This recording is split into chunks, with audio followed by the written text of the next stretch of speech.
আপনার মায়ের প্রতি আপনার অনেক ঘৃণা, তাই না? শুধু মা না, আমার মা এবং আমার বাবা দুজনের প্রতি আমার অনেক ঘৃণা। তাদের কারণে আমার শৈশব নষ্ট হয়েছে এবং তাদের কারণেই আমি এতিমের মতো হোস্টেলে বড় হয়েছি। ওনারা তো পরিস্থিতির শিকার ছিল।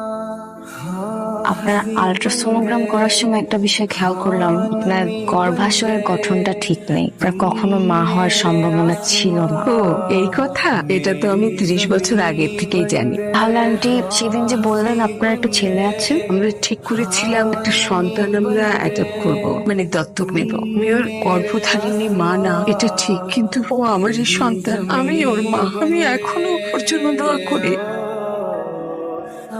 কার রিপোর্ট এটা? রেহানা ম্যামের রিপোর্ট। মানে আপনার মা একজন বন্ধা মহিলা ছিল, আপনার জীবনেও কখনো কোনো সন্তান জন্ম দেওয়ার ক্ষমতা ছিল না, আর উনি কখনো কোনো সন্তান জন্ম দেন।